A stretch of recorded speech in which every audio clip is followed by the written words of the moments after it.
And cutting across live to New Delhi, where the Indian Prime Minister Narendra Modi is currently addressing in the old Parliament. Take a listen.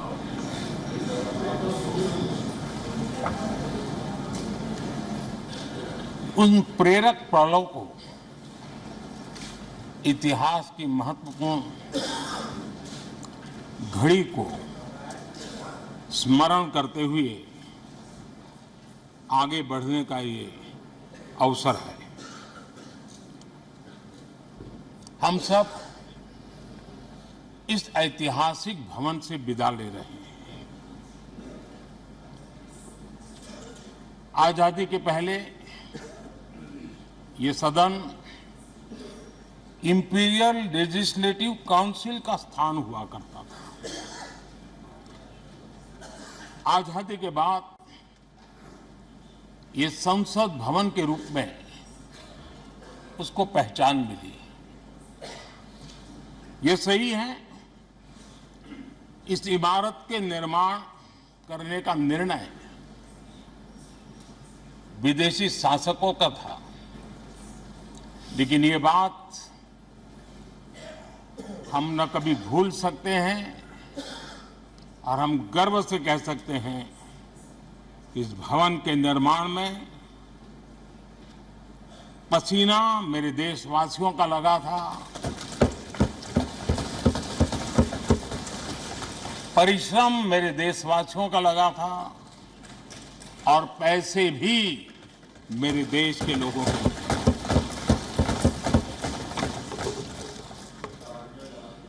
इस 75 वर्ष की हमारी यात्रा ने अनेक लोकतांत्रिक परंपराओं और प्रक्रियाओं का उत्तम से उत्तम सृजन किया है और इस सदन में रहे हुए सबने उसमें सक्रियता से योगदान भी दिया है और साक्षी भाव से उसको देखा भी है। हम भले नए भवन में जाएंगे, लेकिन पुराना भवन भी, ये भवन भी आने वाली पीढ़ियों को हमेशा हमेशा प्रेरणा देता रहेगा।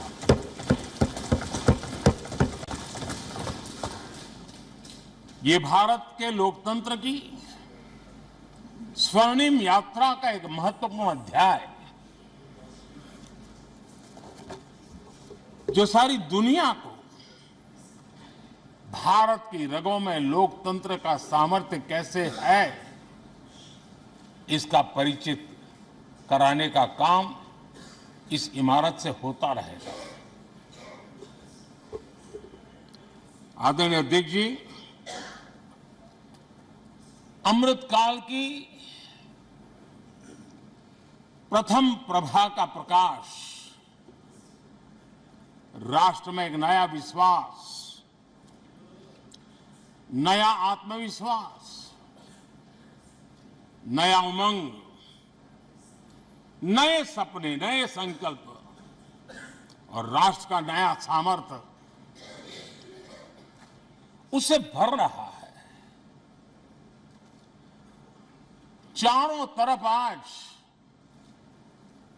भारतवासियों की उपलब्धि की चर्चा हो रही है और गौरव के साथ हो रही है। ये हमारे 75 साल के संसदीय इतिहास का एक सामूहिक प्रयास का परिणाम है, जिसके कारण विश्व में आज वो गूंज सुनाई दे रही है। आदरणीय अध्यक्ष जी, चंद्रयान 3 की सफलता न सिर्फ पूरा भारत, पूरा देश अभिभूत है और इसमें भारत के सामर्थ्य का एक नया रूप, जो आधुनिकता से जुड़ा है, जो विज्ञान से जुड़ा है, जो टेक्नोलॉजी से जुड़ा है, जो हमारे वैज्ञानिकों के सामर्थ्य से जुड़ा है, जो 140 करोड़ देशवासियों के संकल्प की शक्ति से जुड़ा हुआ है, वो देश और दुनिया पर एक नया प्रभाव पैदा करने वाला है। ये सदन और इस सदन के माध्यम से मैं फिर एक बार देश के वैज्ञानिकों और उनके साथियों को कोटि कोटि बधाइयां देता हूं, उनका अभिनंदन करता हूं।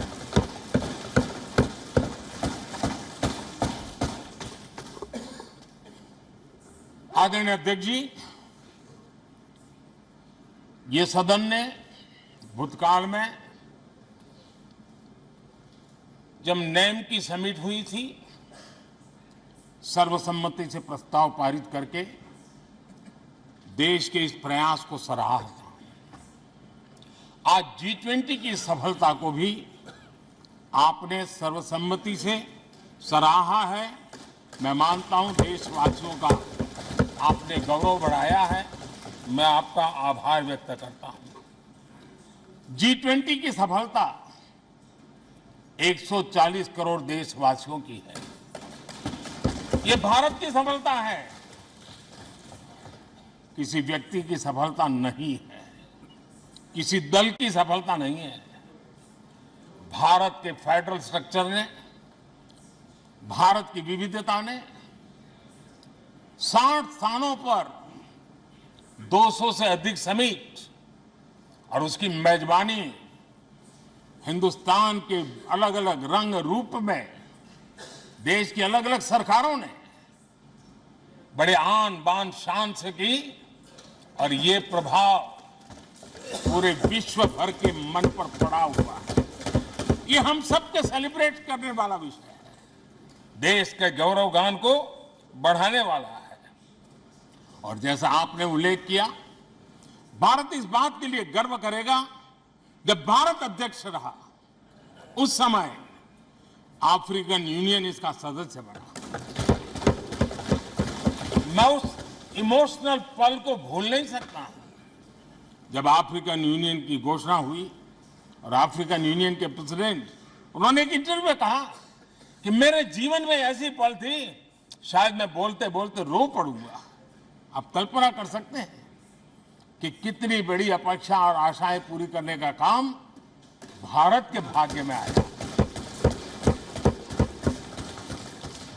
आदरणीय अध्यक्ष जी, भारत के प्रति शक करने का एक स्वभाव कई लोगों का बना हुआ है, और जब आजादी मिली तब से चल रहा है। इस बार भी यही था, कोई डिक्लेरेशन नहीं होगा, असंभव है। लेकिन ये भारत की ताकत है कि वह भी हुआ, और विश्व सर्वसम्मति से एक साझा घोषणा पत्र लेकर के आगे का रोड मैप लेकर के यहां से प्रारंभ हुआ है। और अध्यक्ष जी, आपके नेतृत्व में, क्योंकि भारत की अध्यक्षता नवंबर के आखिरी दिन तक है, इसलिए अभी हमारे पास जो समय है उसका उपयोग हम करने वाले हैं। और आपकी अध्यक्षता में दुनिया भर के ये जो G20 के सदस्य हैं, P20 पार्लियामेंट के स्पीकर्स की एक समिट, जैसे आपने घोषणा की, सरकार का आपके इस प्रयासों को पूरा समर्थन रहेगा, पूरा सहयोग रहेगा।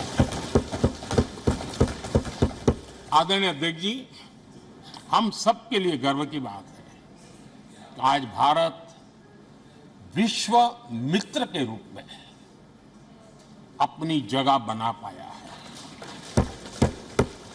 पूरा विश्व भारत में अपना मित्र खोज रहा है, पूरा विश्व भारत की मित्रता को अनुभव कर रहा है,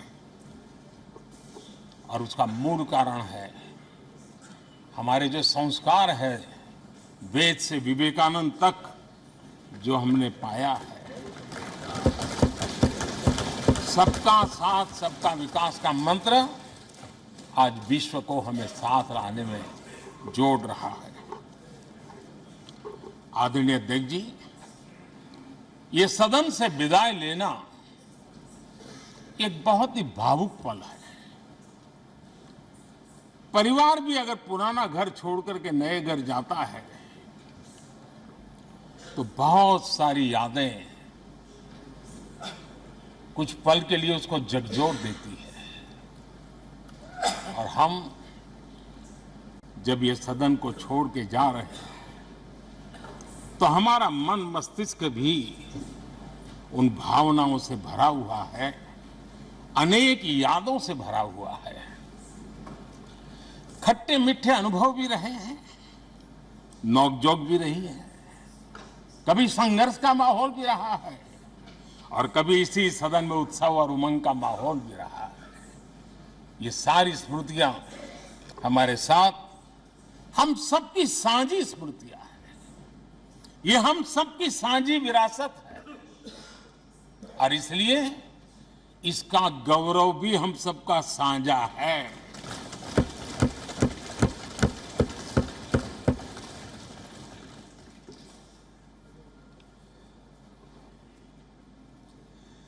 आजाद भारत के नवनिर्माण से जुड़ी हुई अनेक घटनाएं इन 75 वर्ष में यही सदन में आकार लेती हुई हमने देखी है।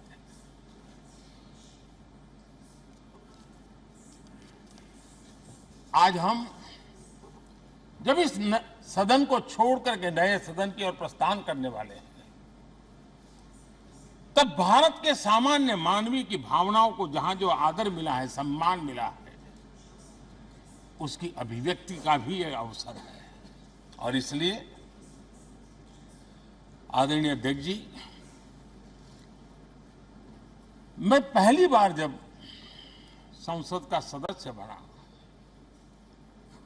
और पहली बार एक सांसद के रूप में इस भवन में मैंने प्रवेश किया तो सहज रूप से मैंने इस संसद भवन के दौर पक्ति पर अपना शीश झुका करके इस लोकतंत्र के मंदिर को श्रद्धा भाव से नमन करते हुए मैंने पैर रखा था। वो पल मेरे लिए भावनाओं से भरी हुई थी, मैं कल्पना नहीं कर सकता था। लेकिन भारत के लोकतंत्र की ताकत है, भारत के सामान्य मानवीय की लोकतंत्र के प्रति श्रद्धा का प्रतिबिंब है कि रेलवे प्लेटफॉर्म पर गुजारा करने वाला एक गरीब परिवार का बच्चा पार्लियामेंट पहुंच गया था।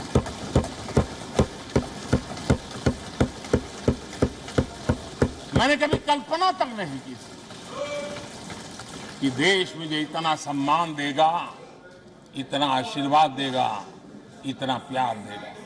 सोचा नहीं था अध्यक्ष जी।